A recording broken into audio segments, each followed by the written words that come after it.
So I don't want to imply that any of you are new to the business, but being in a Dune show in particular is a really big deal. And a lot of our viewers and readers are first going to get to know you through this series. So big two-part question for each of you. Is there a past project that you worked on that you found coming in handy while making Dune Prophecy most? But then can you also each tell me an acting first you experienced making this show?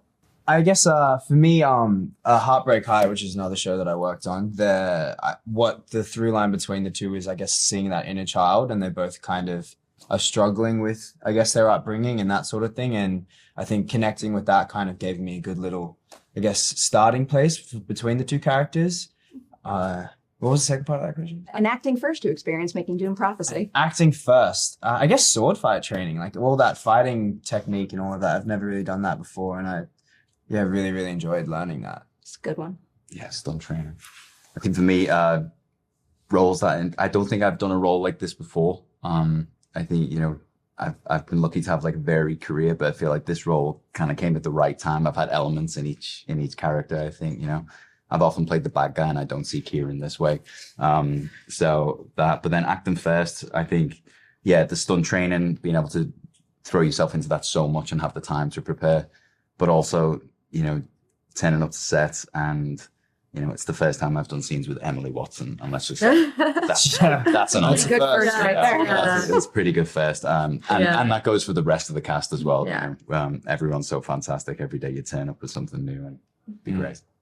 Yeah, well, I mean, for me, I don't think I've played a character like Ynez before either, but I'm from Scandinavia, so for me, it's one of my first big international, projects. So that's a huge opportunity for me. And just getting to work with all of these people that I admire so much. And it's just been a gift. Yeah. Mm-hmm. Another get to know you question I had for you, kind of put you on the spot a little, but I love knowing this about people. What's your favorite movie of all time? One Flew Over the Cuckoo's Nest. Good answer. I respect that. Okay, mine is Edward Scissorhand by Tim Burton. I love Tim Burton, and that film I can see any day, anytime. I just want to watch it all the time. I love that film so much. I'm right there with you. Mine's Lord of the Rings, but I can't pick one. I'm gonna have to just pick all three. You can get a franchise. Yeah. That's fine. It's fine. I mean, I can't separate the Scream franchise, so I have to let you get away with that. Yeah. So to start to dig into your characters here a little bit, I am always curious to hear about personal backstory work. So for each of you, is there any particular detail you developed for your own character that maybe we don't see or hear about in the finished show, but was still important to you and we can now see it informing your performance? For me, I guess I looked at, we've spoken about this a few times, but I looked at Prince Harry and then Prince Hal as well to look at, I guess, how that would feel, I guess, being in line, but then not being in line, and how that would feel, I guess, being second, and then the dynamic between the two people. I looked at that, and then we looked at the Indian class system as well, which helped a lot. Yeah. And then again, like the inner child sort of thing, I looked at that because I guess Constantine, with his relationship with his father, the Emperor Corrino, there's lots of times you see him kind of shut down when he kind of gets a bit of he gets in trouble here and there, and then you see the shift between his personalities, between his father and then with Ynez. There's a very, I guess, different character that comes to the screen, and for me that was the main parts. I think because we had so many conversations about this because it comes with so many different things, living the life that our characters live. And also they went through something traumatic when they were really young as well that definitely shaped who they are when we meet them in the show.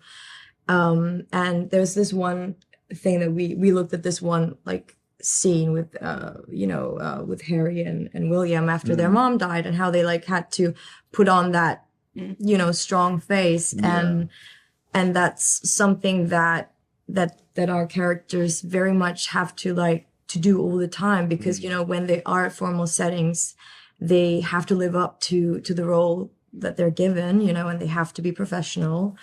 So internally, there's still so many other things going on than you see, So for them, they use each other to confide and share how living that very secluded, sometimes lonely life where you can't trust a lot of people because of your position in life, you know? Yeah, and there's that facade that goes up, and you see it a lot, Yeah. I guess, even in YouTube videos with the reference Yeah. you're talking about, and the facade, and then there's like, you can see sort of, I guess, micro emotions and I guess expressions, but they're trying to contain everything, and I feel like whether it be like a wedding scene or without giving anything away, like another big grand thing with lots of people watching, you can kind of see that happening across like everyone in the royal house. There's the emotion, but then they're trying to cover it, which I find really interesting. This interview will not release until after episode 1 is available. We will spoil that scene. Okay, yes. Before we get there, though, do you want to continue? Yeah, I think for Kieran, you know, it was important for me to find a differentiation from the royal family and the kind of the status, because the Atreides family are not quite there yet. And I think voice was a big part of it for me. We had a lot of conversations with Alison about like how I can find a way to make him feel more of a kind of a man who's on the street and with the real people. You know, his interactions with the Fremen and, you know, and the people in like the spice den and stuff. You know, what he does, who he is when he leaves work, kind of thing was a big thing for me, of like what are his true desires and morals. You know. That totally makes sense here. Sarah-Sofie, I'm going to come back your way because there's one particular detail from episode 1 that, you know, was really curious to me, because I feel like more often than not in stories, we see a princess basically being forced down a certain path by her parents. And given a particular conversation she has, that doesn't seem to be the case with her. And it was just making me wonder, like, what is her number one want at the beginning of the show? And does she think that want, if she gets it, will make her happy? I think that's a really good question. I think her number one want is that she wants to go study at the sisterhood, because she does want to live up to her position. She's proud to be a Corrino. She's proud to be the heir to the Golden Lion throne, and she wants to be the future ruler one day. But, and that's very much her, she wants to do things her way. And that's one of the reasons why she wants to go there and study, because she looks up to these women. They're powerful. They're in control. They're what she wants to be as the future ruler. And, oh, can you repeat the last bit of the question again? If getting what she wants will even make her happy, ultimately. I don't know that she thinks about that, to be honest. I think she wants to be the kind of ruler that she dreams about. You know, like, I think a lot of people can identify with, you see your parents do things a certain way, you want to do things a different way, you know? And that's very much how she feels. And I think she wants to, you know, bring power to her house, and she wants the Corrino family to be a strong and powerful house. And she thinks she can do that. And also she's told that by Kasha, you know, like, she really feels seen and heard by her saying, you know, in the first episode, like, from, you know, that she tells her, the first time I saw you, I knew that, you know, to have someone say that to you, like, that lights a fire in you, you know, and she's like, I'm going to go and do that. I like that fire. Yeah. I'm curious to see where that leads her. Josh, for you now, I kind of have like the opposite type of question here, because someone in episode 1 mentions that Constantine is a man with no purpose.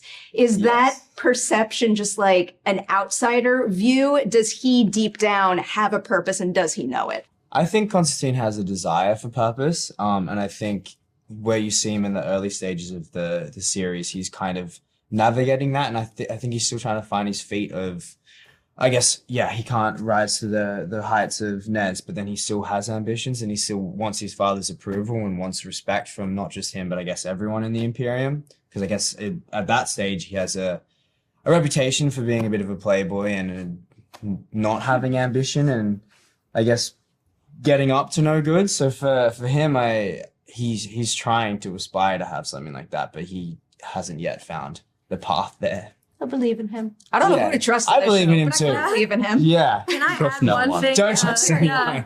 I think for Ynez, like, because of also like what she went through that they went through as a child, also has, you know, made her want to be powerful and in control. And that's also one of the reasons why she wants to go study at the sisterhood, you know, and so she can be like, a strong leader and not, you know, Rock Yeah. solid tease right there. Yeah. So, Chris, for you, I'm fascinated by the role of swordmaster. First, just generally speaking, can you define what it means to have that title? And then also, what does having that title mean to him specifically? Yeah, I think someone on set once called it Swordmaster of the Known Universe, which I thought sounded pretty cool. It does That sounds It's really basically cool. like he is the, as far as soldiers go and sword combat, he's the pinnacle. And the position that comes with that is to be the Emperor's personal sword master, attributed with training the family and also going to war when that arises and fighting for the family too. So it's a pretty big title that he's got, but one that he's more than capable in dealing with. What does it mean to him to have earned that title? It means a lot. I don't think it was a surprise to him. I think he knows his talents, and from a young age he's trained to get to that point, and I don't think any of this is surprising to him. Okay, I'll take that. All right, big question for all three of you now, because I love talking about the value of a good scene partner, and in addition to the three of you, you are surrounded by many more. Can you each give me an example of a time on set when a scene partner gave you just what you needed and it teed you up for success with your own work in the show? Yeah, I have like my first day. I was so nervous and intimidated because I was doing a scene with Emily, who I've always adored. I mean, she's Emily Watson, and I just remember being so nervous, only to get there and realize that there's a reason why she's the best at what she does, because she brings it. She's incredibly talented, but she also elevates everyone that's there with her and makes everyone just bring their A game. And that means so much as, coming in, not that experienced, getting to work with someone like her. And yeah. And on top of that, she's just like such a beautiful person and creates such a comfortable environment where we feel like safe, and that, I didn't know what to expect, but she's like, oh, I just adore her so much. Quality to have an Olivia on set on that. There's not a bad egg in the cast, which is rare in this business, and I think turning up and to set every day and being able to work with great people is amazing. Yeah. I'd pick Sarah-Sofie as the scene partner because we have a lot of good scenes together. And the amount of times I would turn up to set and we'd have a good idea of the scene, but then watching her work and watching her drive the scene made my job so easy because my reactions were so pure to what she was bringing. So I'd say Sarah-Sofie. Beautiful answer. Mine would be Emily as well. It was my first scene it was the first day of shooting, and so it was the first day of shooting and the first scene being shot, and it was Emily and I was like, this is insane. Yeah. So I'm like, where you wait before you go on set, I was, I guess, pacing and just saying my lines to myself. And she comes over and she's like, oh, hey, like, how you doing? Like, and I was like, yeah, good. And then anyway, she comes back like 2 minutes later with the tennis ball. So then before walking onto set, we were just playing handball, and it kind of got rid of all my nerves. And as each time we hit the ball, we'd say the line to each other, and it kind of just got rid of all of that. So yeah, it was just the most... It's a great scene too. Yeah, it's the first scene that you see in episode 1 of technique Constantine and Valia together. It's that scene. Yeah. Sarah-Sofie, I'll end with this one because I promised I would spoil the end I of... have one thing. Like, sure. Josh actually came the first day of me filming to watch because I was nervous. Remember? So you came and you were like, "I'm gonna root for you," from here. And it was just so nice. Like walking from the tent to the set, being like, "Yep." I promised I'd spoil that particular scene at the end of episode 1. I don't want to do it. I just got like a big, long, rambly question about it, because in that scene with Pruitt at the ceremony, you go through such a range of ways of dealing with him. Like, you're playful, you're protective, and then you call him a little shit, of course. Yeah. What was it like mapping all of that out? And also how, I guess, that speaks to the range of things she's capable of. Well, that speaks so much to the range of like the sides of Ynez. Like, she is, it's just, as you said, like, she's so complex. There's so many sides to her. And at the end of that scene, when she's telling him off, is one of my favorite moments, because that's the first time we see this side to her in episode 1. And it just shows us how she's like saying it how it is, and basically saying nothing and no one can stand in the way of my plan. I can play the part until a certain point, but yeah. Can I say that what he brought in? Oh, yeah. But like, you know, the fact that it goes from her, you know, fulfilling her duties, you know, as the heir, but still like, you know, getting engaged to a 9-year-old child. It's obvious by now that there's no romantic chemistry between her and Pruitt. This is a political alliance between two great houses, you know, and they're like there on display, playing their parts, you know, but also she's kind of waiting for it to be over, right? And then, you know, being nice to him and playful in it, like when he's fiddling with something and realizing that he brought in a thinking machine to the palace, and the shock of that, and also the realizing that, okay, everything I've planned could potentially be thrown out of the window now by this little shit, you know? Just points at me. Pointing at you the whole time. No, but then, Could have like, picked Josh, but no, but, you know, and then like when she's shielding him and not really protecting him, right? She's protecting going to the sisterhood because she's like, you know, and then, you know, after the whole standoff, being like, this is too much, getting out, and then being like, you're not doing that ever again. Yeah. Great scene, great example of Yeah. saying so much without directly saying it, John. Yeah. Very well done in that respect. Huge congratulations. Thank on you Dune so Conversation. much.